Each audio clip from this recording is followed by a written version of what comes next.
we're super excited to have our last Culture Club of 2021, and this Culture Club will be on Missouri. So we're super excited to have Donovan, who is a current ECE Master student here. And Donovan is from St. Louis, Missouri, and he's happy to answer any questions you have throughout his presentation. So feel free to put them in the chat box or to unmute yourself. And we do have the live captioning option, so feel free to use that as well. This meeting will be recorded, so if you missed something, you're welcome to tune in at a later date. So without further ado, I will let Donovan take it away. Thank you, Sylvia. Hello, everybody. My name is Donovan White. I'm a second-year master's student here at the University of Michigan in the electrical engineering with a focus in optics and photonics. I'm here today from St. Louis, Missouri, so I'm going to give you some history, a little bit of culture, a little bit of kind of the things we like to do. And kind of branch out a little bit around Missouri. So let's go and get started.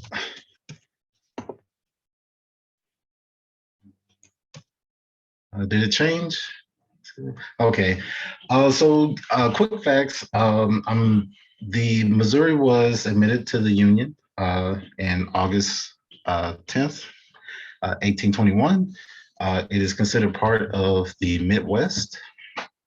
It borders 8 states, Iowa, Illinois, Kentucky, Tennessee, Arkansas, Oklahoma, Kansas, and Nebraska.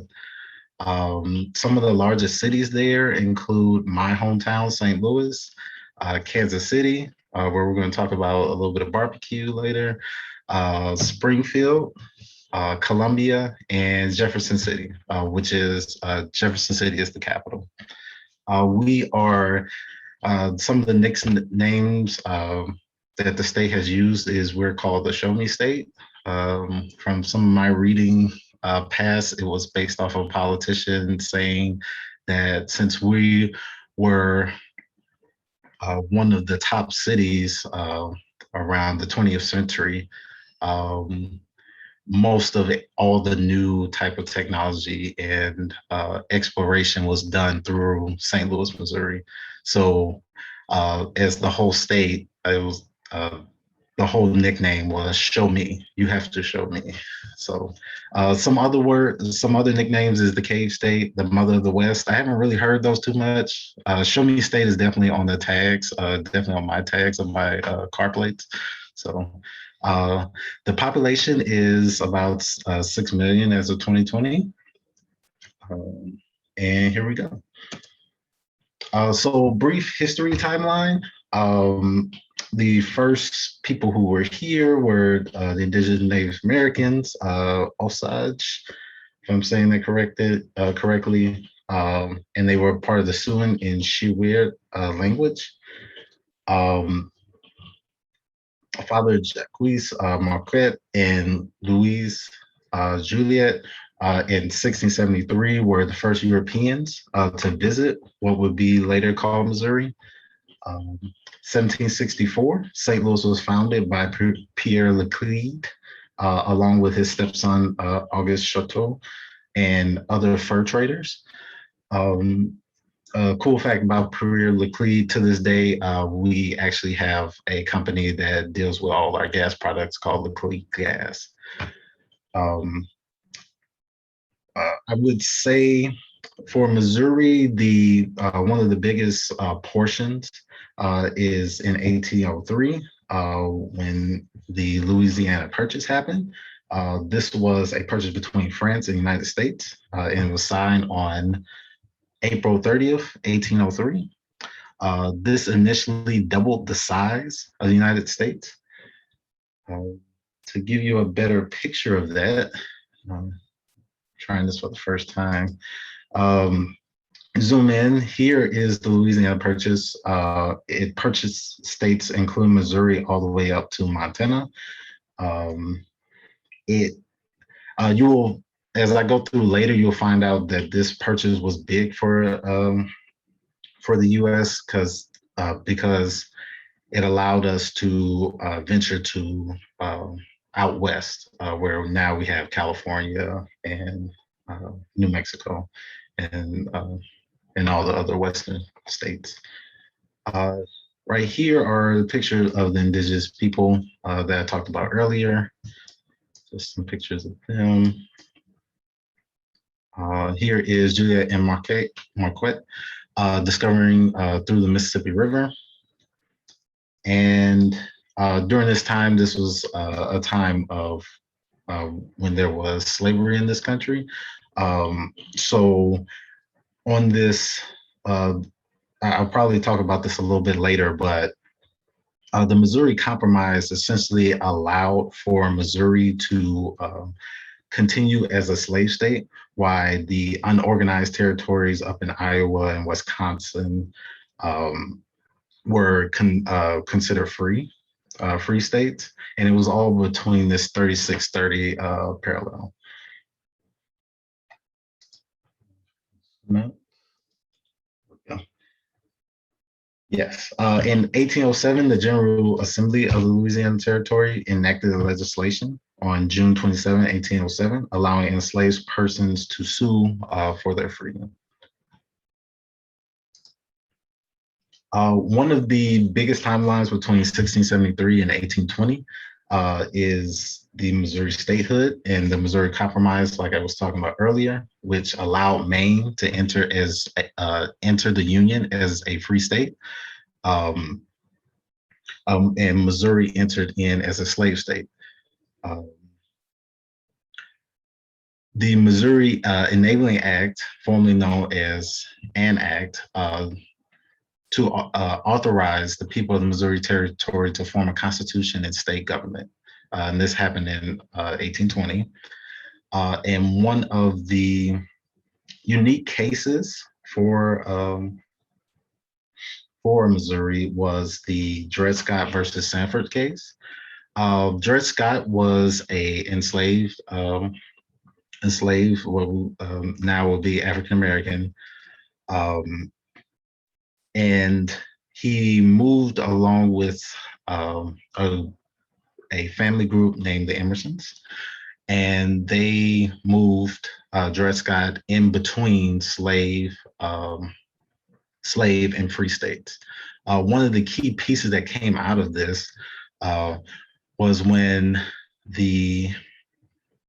Dred Scott's so-called master died. He did not know whether he had true freedom by being back in Missouri. So this was taken to the court. It ended up making it up to the Supreme Court, and they ruled over that Dred Scott was indeed free, a free man. There's more on it. It's a very significant case. It definitely deals with immigration in today's society, today's U.S. So feel free to look more into that. 1821 to 1860. 1821, President James Monroe signed a proclamation for Missouri to become the 24th state. The state capital was in St. Charles until it was found in a permanent location. 1849, with the, if you're a history buff, you're thinking of the gold rush at the time to California. Missouri, specifically my hometown, St. Louis, became one of the major points of departure for immigrants bound for California. And that's where we get the nickname, the Gateway to the West. 1859, the Hannibal and Joseph Railroad was completed.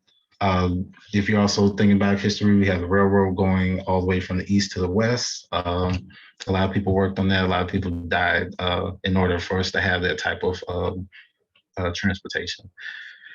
And then 1860, Anheuser and Company was established in St. Louis in 1860.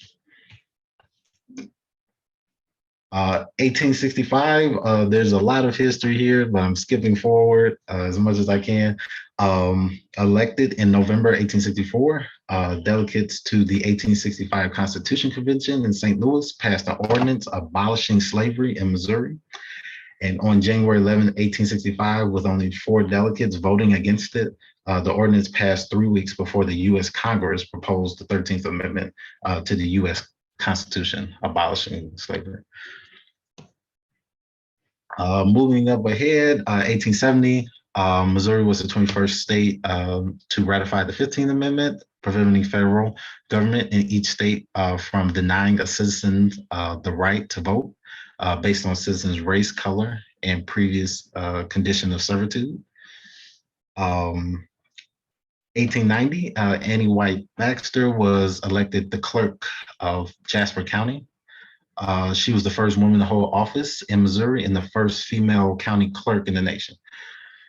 1899, Scott Joplin's, if you're thinking about Jags or Ragtime, the Maple Leaf Rag was published in Sedalia, Missouri in 1899, with copyright registered in September 18th, 1899. Moving forward, 1904, the St. Louis World Fair was happening during the Louisiana Purchase Exposition. Also in this fair was the 1904 Summer Olympics. This was the first Olympic Games held in the United States. I feel very proud about that because I was able to work in high school at one of the, I believe, to be the first golf club, Glen Echo Country Club, that was part of the Olympics, which I don't think golf is no longer a part of the Olympics. In 1945, Japan signed documents of surrendering and ending World War II in the Pacific on the deck of the USS Missouri. On September 2nd, 1945, over 450,000 Missourians served in the Pacific and European theaters as part of the Allied forces fighting Axis power. And then they surrendered May 7, 1945. Coming to today, skipping past a little bit of this, 1965, the Jefferson National Expansion Memorial, which is now the Gateway Arch National Park, was established. The Missouri's first Black United States Congressman, William L. Clay of St. Louis, was elected in 1968. 2006, Claire McCaskill became the first woman elected to the U.S. Senate for Missouri. And coming up to 2020 now, Cori Bush was elected the first Black U.S. Congressman for the state of Missouri. And Emily Weber was elected the first female Asian American to serve the Missouri General Assembly. Okay, pushing forward. Now let's talk about St. Louis. So this is my hometown. We are known for what you will see next as the Arch. Quick facts, understanding St. Louis, and I think Missouri, over the fact the U.S. didn't own this land at the time. So it was a little bit with France at the time, Spain, back with France, and then now with the United States in 1803. It was founded again by Pierre, and they were essentially French fur traders, and they named it after King Louis of France. It was known at the time during the 20th century, I think I said this before, as the world-class city. So this was, at that time, this city was what you would consider now as California or your New York. This is where everyone came. This is where the new big cutting edge things were happening at that time. Population is 301,000, I think, as of 2020. And the two main waterways is the Mississippi River and the Missouri River. I bring up the rivers because we are also known as the riverboat town. So this is a time when people, when U.S. was using steamboats. So a lot of those boats came right off the river, right off the city, and I'll show you some pictures next. The state bird is the bluebird, but I consider St. Louis, because we have the St. Louis Cardinals, which I'll talk about later too, the redbird. Um, that's pretty cool. Um, right here, this is the arch here. I hope you can see where I'm pointing. Um, but this is Laclede Landing. This is where they pretty much started, and it's still made of cobble. I know a lot of other cities have got rid of different cobble roads, but this is still standing. I think they've done a little bit of renovation, but it's still cobble road, and I think they have horses through there from time to time. Landmarks. Here we go. The Gateway Arch. This is one of the hallmarks of St. Louis, Missouri. It's 190 meters, 623 feet in height, and 192 meters, 630 feet in width. It is the largest man-made monument in the United States. It was built for the westward expansion of the United States. So when we talked about, again, with the Louisiana Purchase, things like that, this was the last major city, because no one has explored outside, farther to the west, other than this city right here. And that was all thanks to Lewis and Clark. That's a whole nother topic, but essentially they started mapping out and doing landscaping, which we know to be now the West and California. The designer, Irios Serene, 1947 to 1967. That's how long it took. And that's where we get the name, the Gateway to the West. Forward. Another attraction is Eads Bridge. Eads Bridge was the first steel truss bridge in the world. It was the first bridge across the Mississippi and south of the Missouri River. And it connects both Missouri and Illinois. Back when I was younger, we used to travel over this bridge, but there are multiple other bridges now to travel over. And I essentially use this way every time when I come from Missouri back to Michigan. So very important, and very innovative for the time, because it was one of the first steel truss bridges. And we kind of think of, if you think of Pittsburgh and those type of cities with a lot of steel, this was one city that got it all going. The current bridge, I do have it in here.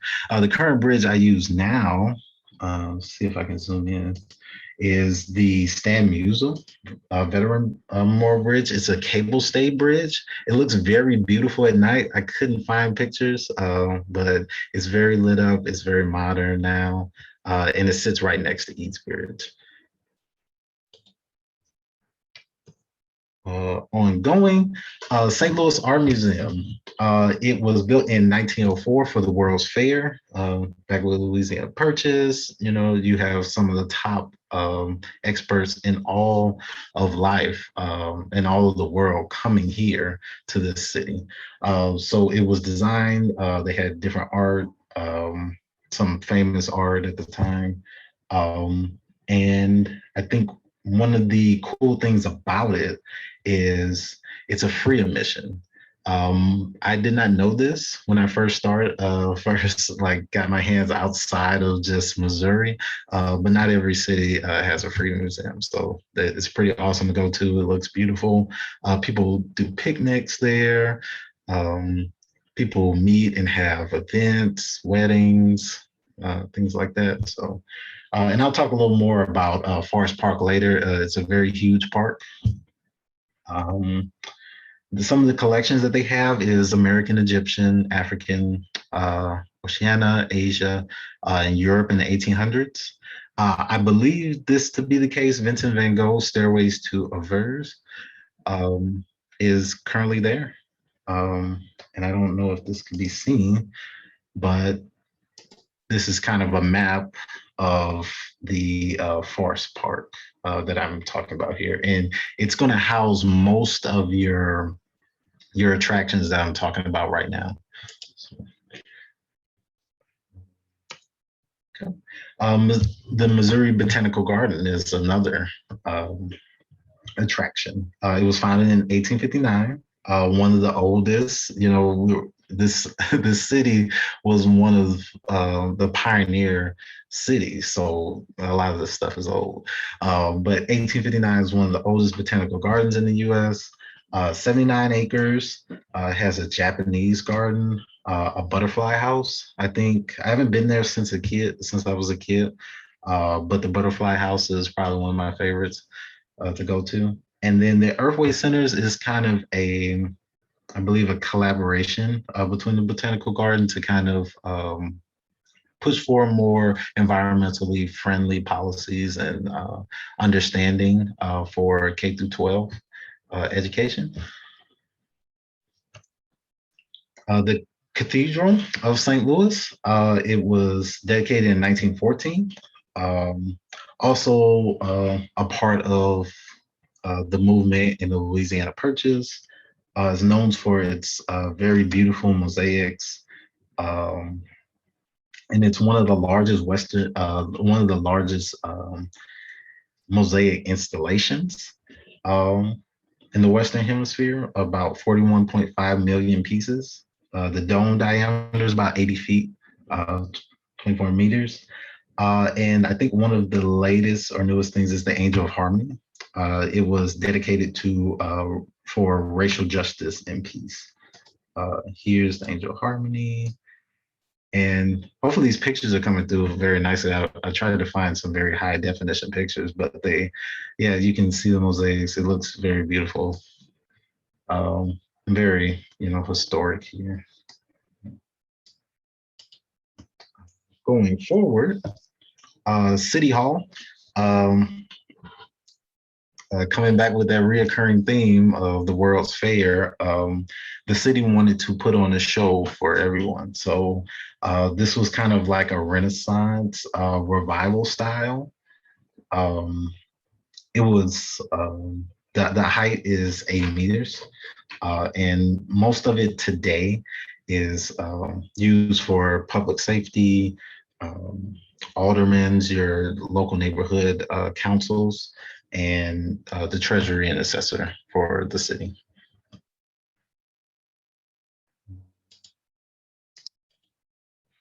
To the next slide.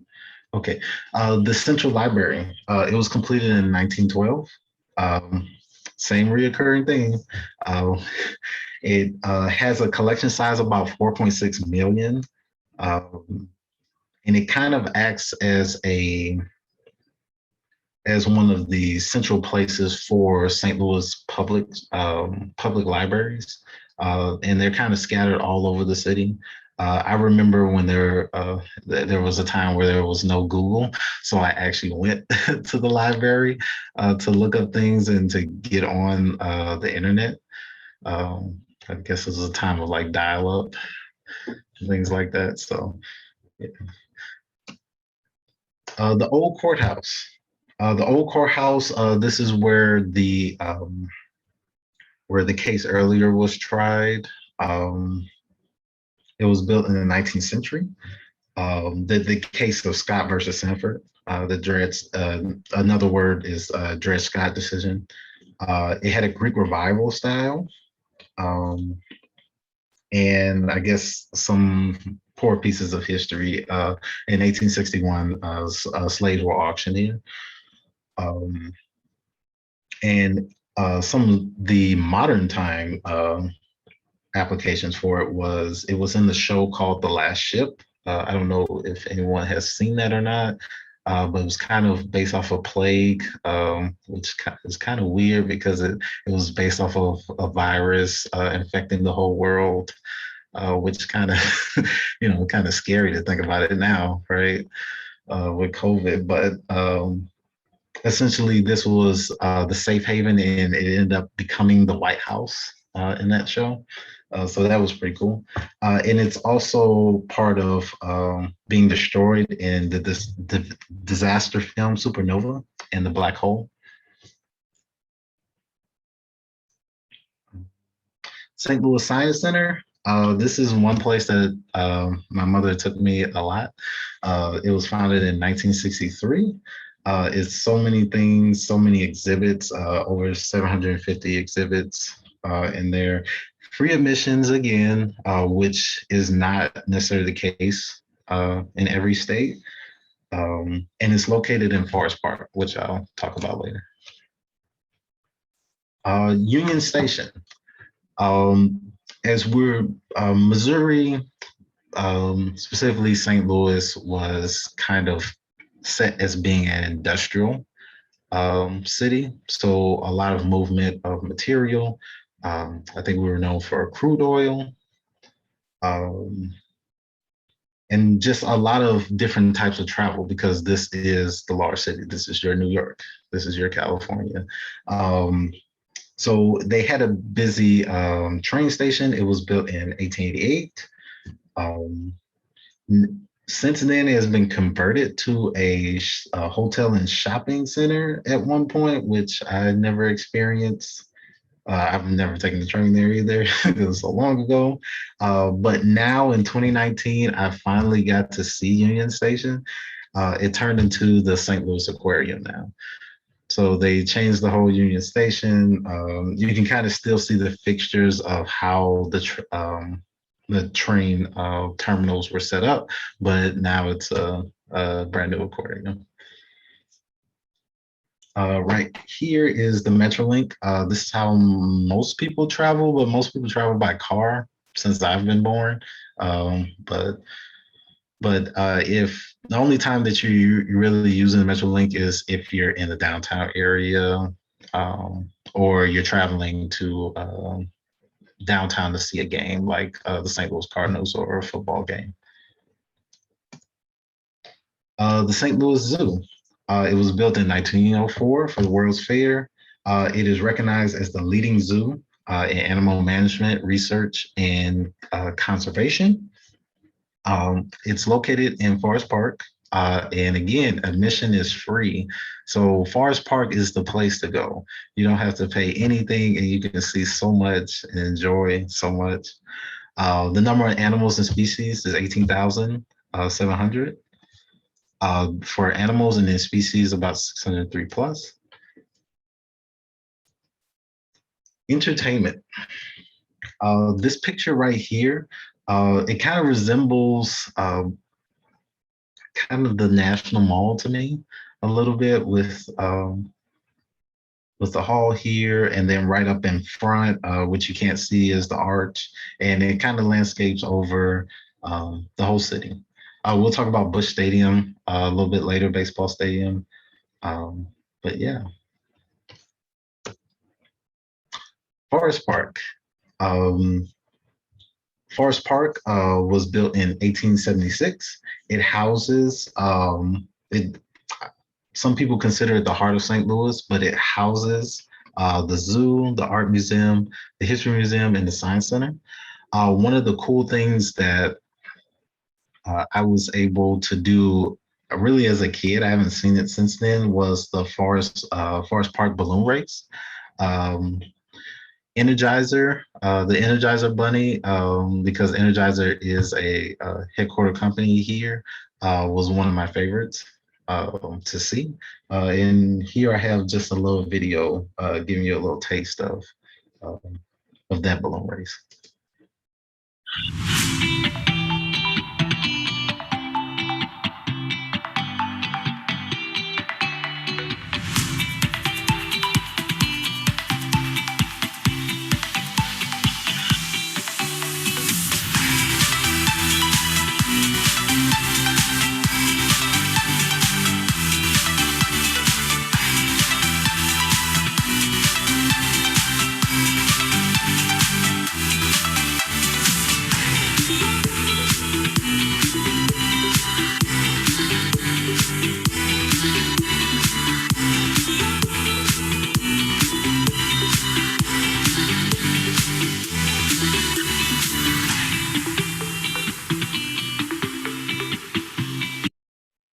So essentially, I was looking for a video where they were actually flying, but It's actually a beautiful sight to see. I think I've actually was able to see the balloons from my house a couple times without actually being in Forest Park.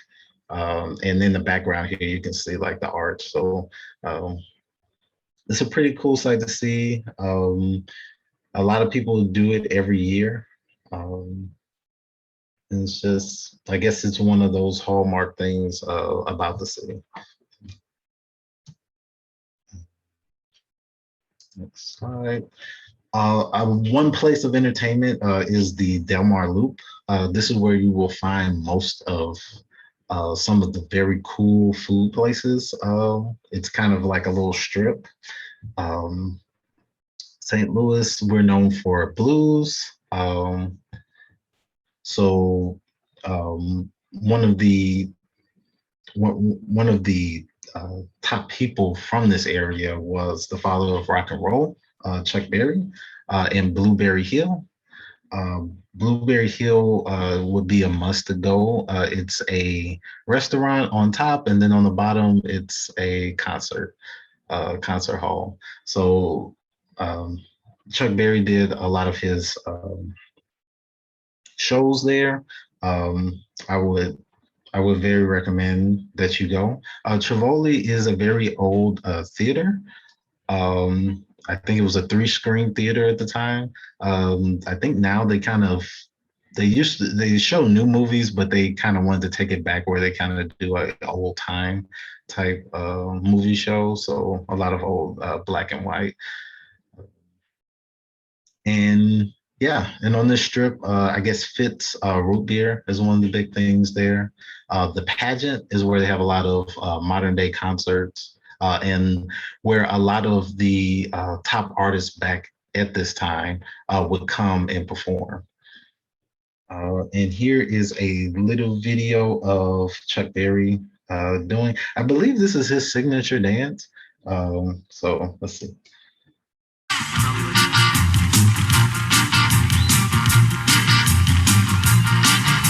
As I got on a city bus and found a vacancy, I thought I saw my future bride walking up the street. Shouted to the driver, hey conductor, you must slow down, I think I see her. Please let me off this bus. Nadine, honey, is that you? Well, Nadine, honey, is that you?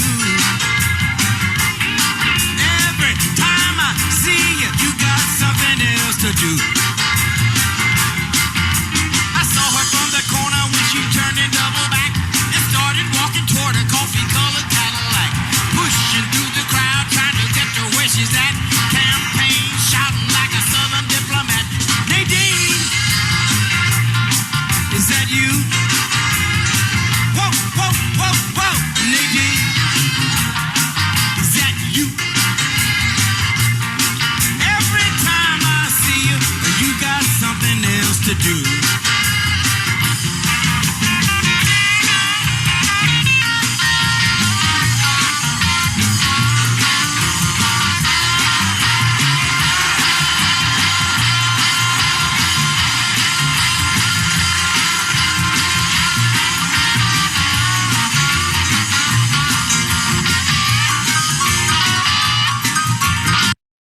Yes. So yeah, I was waiting for that part. I thought it was very cool. And I didn't really, this is before my time, but at that time, Chuck Berry was a very, very, very big deal. Uh, Next, the St. Louis Symphony. It was founded in 1880. It's the second oldest symphony orchestra in the United States, other than the New York Philharmonic. The concert venue is known as Powell Symphony Hall. From my understanding, a lot of very well-known conductors have conducted at this symphony. The St. Louis Symphony Orchestra hosts two chorale ensembles, the St. Louis Symphony Chorus and the In Unison Chorus, which kind of focuses a little more on African American, let's say, I'll say historical music, including different gospel and prominent prominent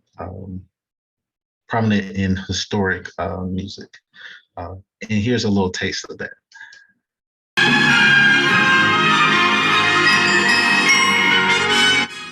Tonight, we take you inside Powell Hall in Midtown St. Louis for a look at the second oldest orchestra in the country. The St. Louis Symphony Orchestra recently kicked off its 140th season. That milestone also includes a new music director who wants to make it possible for everyone to enjoy their music. News 4's Claire Kellett shows us how the St. Louis Symphony Orchestra is making St. Louis proud. You recognize the music. The Superman theme. What you might not be familiar with is the St. Louis Symphony Orchestra. And this man on stage wants to change that. What is very important for me is that people know that they are welcome, that it is their orchestra, their home. Stéphane Deneuve is the symphony's new music director.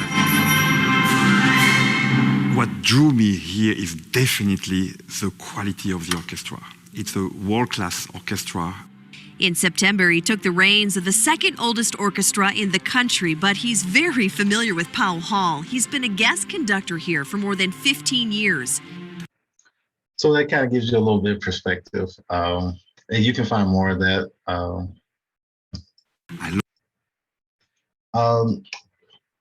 Getting kind of short on time, St. Louis Cardinals, one of my favorite baseball teams, probably my baseball team forever.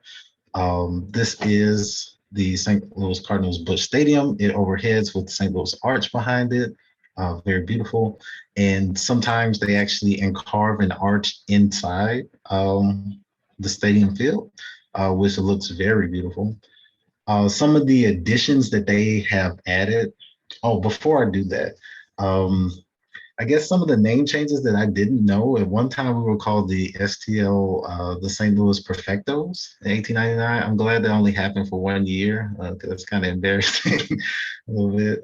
But we have won 11 World Series titles, second to the Yankees. And some of the Hall of Famers is Stan Musial, Cy Young, which they give out the Cy Young Best Pitcher Award. And there's multiple others. We have the St. Louis Blues hockey, the St. Louis Rams, which we end up losing to California. Some will say that it started in California, which it did, but they came here and they won their only championship with the city.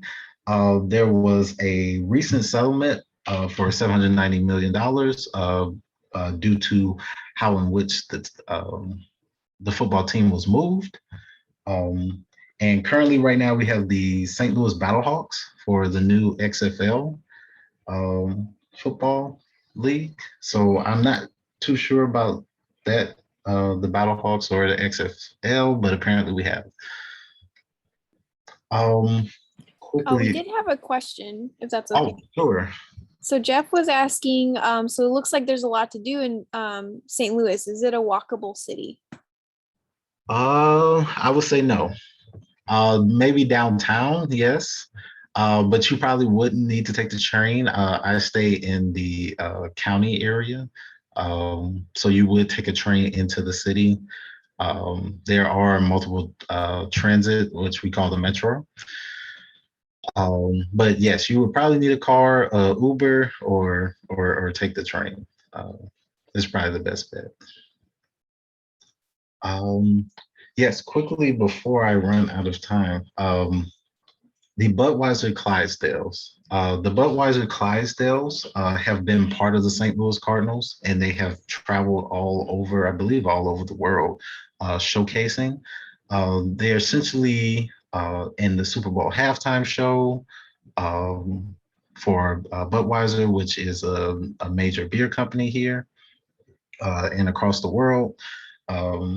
And these are some of the one notable thing that they have are these commercials that they do. The first commercial I'm going to show you was a dedication to 9/11. And the last one kind of I feel represents myself when I was younger, wanting to do everything the big kids did. So I would say this is probably one of my favorite, but there are multiple. And on the right here, I'm going to show you the Clydesdales marching on to Busch Stadium for opening day.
I usually cry up about that because it's very moving to me, at least. Definitely for the type of work or the business that I have been a part of interning within the defense industry. I thank everyone for all those who served. I thank them for their service. This last one here is one of my favorites. Again, I said this is what I kind of wanted to be like the big kids, so it kind of reminds me of that. And it's probably one of my most favorite commercials for the Clydesdales.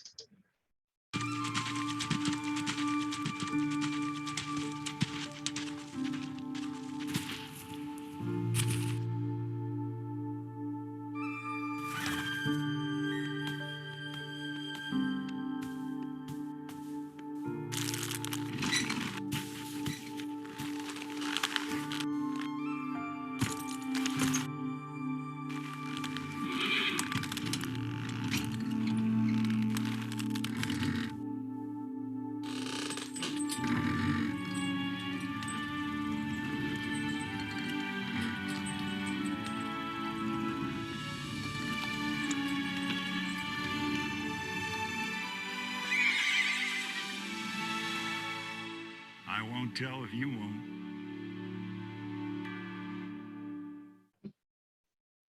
So yes, it's one of my favorites. Okay, quickly, food. Everyone loves food. Some of the local places to eat, we're known for the traditional gooey butter cake. Places you can go get that is Park Avenue Coffee, Little O's Old Time Soda Fountain, and MacArthur's Bakery. I believe MacArthur's Bakery was around the longest. So if you want original, that's where you would go. Gooey butter cake is kind of here. It tastes kind of, I don't know how to describe it. It's just different. It's no, it's kind of a mix of like a beignet with like a creamy filling on the inside. And I guess they have different kinds now, but the original is the powder top. But you can put like multiple different types of toppings on here and get it customized how you like it. Another one that I think St. Louis is very known for is toasted ravioli.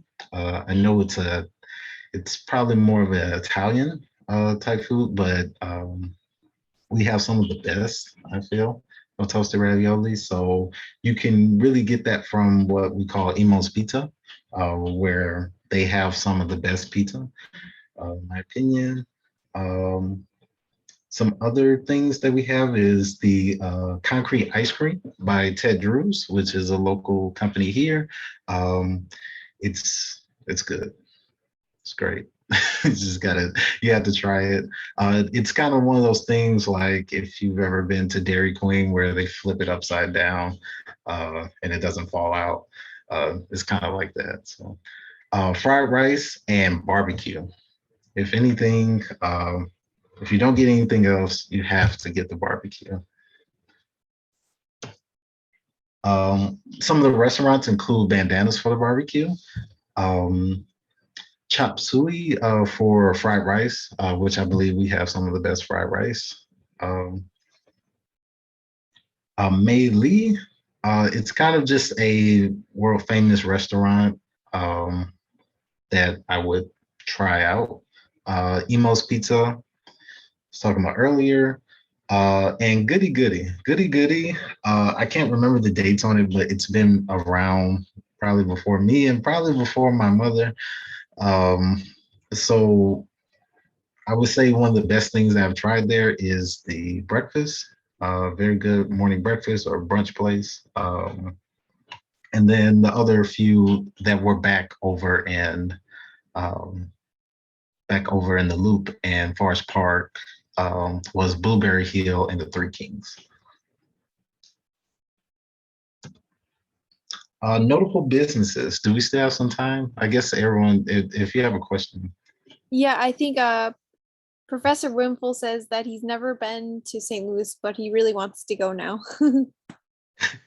Great. I'm glad I'm putting on the city correctly. Yes. Okay. Well, if there's no questions, I'll continue. I only have a couple more slides. Some of the notable businesses, this kind of gets into, I've been interning for a defense contractor since I've started college. And I ended up finding out that my home, St. Louis, was known for some of the notable applications for defense contractors today. Some of the notable companies are Nestle Purina and Pet Care, so your pet food. I don't think this is the Nestle water. I think that's done in Indiana. Anheuser-Busch, the beer. I think they've partnered with multiple other companies, so most of probably any type of beer, unless it's an IPA or a locally brewed, probably came from Anheuser-Busch. Wells Fargo Advisors, Square with Jack Dorsey for, I guess, Cash App. Was founded here, but I think the headquarters is in Washington. The Federal Reserve Bank of St. Louis. I think this is heavily used by economists. They have different features on their website of, I guess, different type of calculating tools for economic analysis, which is, I believe, used across the country. The National Geospatial Intelligence Agency. It's one of the major locations for it. Express Scripts, I think I spelled, yeah, Scripts was spelled wrong, but it's for your drug and essentially drug making for prescription drugs. Energizer Battery Company, Emerson Electric, kind of like your General Electric, Edward Jones Investments. One that I did not know about was Panera Bread. Apparently it was headquartered here, and I guess I didn't know that because here, back, I would say probably before 2010, it was called St. Louis Bread Company. It wasn't called Panera in St. Louis. And the other one that I'm most proud about is Boeing, which used to be called the headquarters for the Boeing facility in Missouri was called McDonnell Douglas in Berkeley, Missouri, and it is the housing of the FA-18 Hornet, which I'm going to show here. Hopefully I don't blast your ears off. I'm going to turn it down a little bit. Fair warning.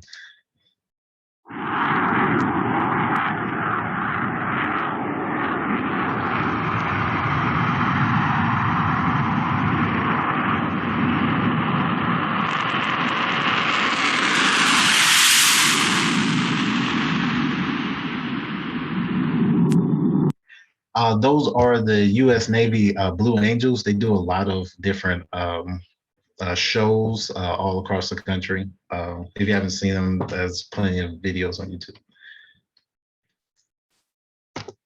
Let's see.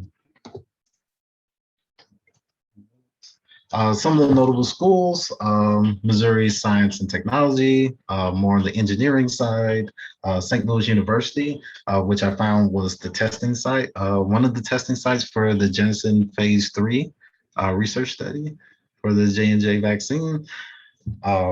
University of Missouri, which is also known as Mizzou, it's top for journalism. Truman State University, named after U.S. President Harry S. Truman, 33 President of the United States, was from Lamar, Missouri. And then historically Black college and university is Harold Stowe State University. Yeah. Oh, and Washington University of St. Louis. It is ranked under, I guess, a Carnegie classification as the top 10 medical schools in the nation and top 20 in law. Very quickly, Kansas City, Missouri could be packed into a whole nother presentation. But I would say the first thing you do as soon as you go to Kansas City, Missouri, which is kind of on the opposite side. So St. Louis is on the east side of Missouri. Kansas City is on the west side, and it borders Kansas. But it is, I think, when Kansas City is in Kansas City, Missouri. I think a lot of people get that confused, but it's in Missouri. Some things to see is the National World War I Museum, which I've been to, very nice. The Nelson Atkins Museum of Art, the Arabia Steamboat Museum, and the American Jazz Museum. Forward, top barbecue restaurants. Hart's Barbecue in Raytown, Farella Jack Stack, Jones Barbecue, Q39 South, and Arthur Bryant's. From what I was told, it's between Hart's Barbecue and Arthur Bryant's as being one of the best, but I think any barbecue from Kansas City is better than any other. So anyone would do. Lastly, Lake of the Ozarks. Lake of the Ozarks is a vacation spot. I think another vacation spot that I forgot to add in is Branson, Missouri, where a lot of people hike, they'll camp out, and just enjoy a day in the water. So, and that's all I had. If you have any questions, thank you for listening. Thank you so much, Donovan, for an amazing presentation. I think I can speak with, I can agree with Professor Winful that we learned a lot, and I really want to go to Missouri. So now I know we have a few minutes. If anyone has any questions, feel free to unmute yourself or put in the chat. I have to duck out really quick, but Donovan, this is an amazing presentation. Thank you so much. This was so cool. Every time I see one of these, I'm like, wow, I know nothing about this country. Like I've been nowhere. So this was great. I think my only question is, I was kind of curious, I might have missed it, but is Meet Me in St. Louis like a really big movie like that? Do you guys like play it every year? Is there like, is it like a holiday classic there? Meet Me in St. Louis. Yes. Probably not for me. I think it's just a different time period, age group. But yes, they do. I forgot I think there was another one with Charles Lindbergh. It's in Spain. I think someone would know it. But it's yeah, that one is played as well. I can't remember the name. If anyone knows.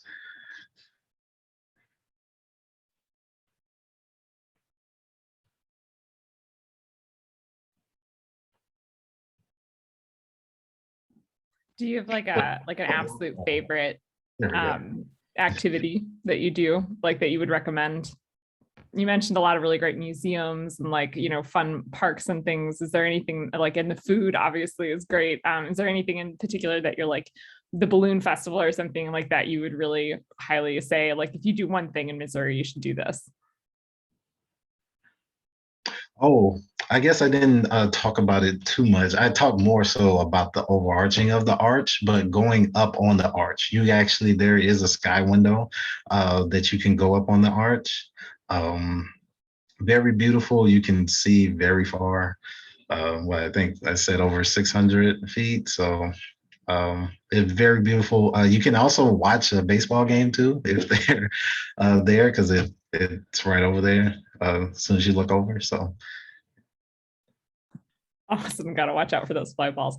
Thank you so much, Donovan. I gotta rush out, but yeah, this was great. Thank you. thank you. I think we also got a question in the chat. John was asking, do you see a lot of influence from surrounding states in Missouri? I'm so intrigued at what life would be like with 8 surrounding states. By influence, are you meaning the culture? I believe that may be the case. I would say as a kid, mostly culture, sports team. Oh, I guess it's probably still within the state because Kansas City has the Kansas City Royals and then the Kansas City Chiefs. So that's technically really the only football team now in St. Louis because the St. Louis Rams are now the LA Rams. Food, I would say barbecue. Yes, Tennessee. Tennessee has some great barbecue as well, but I still don't think it's matching with Kansas City or St. Louis. But it's up there. Donovan, I remember when I was in Nebraska for a conference and how like I was talking to the bartender about how like in Nebraska they've kind of like adopted the Kansas City Chiefs as their professional football team.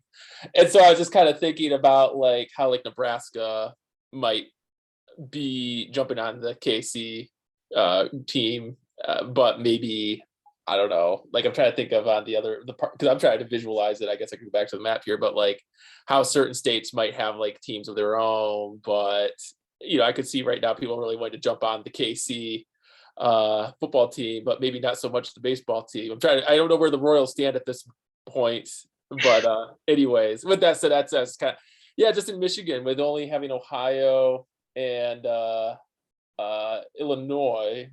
Boy, I try to get my geography right here. Touching us, that I just am intrigued at what it would be like to have 8 states touching one state. Yes. Okay. From that, I would say a lot of people were disheartening. That's where that settlement came out when the St. Louis Rams left.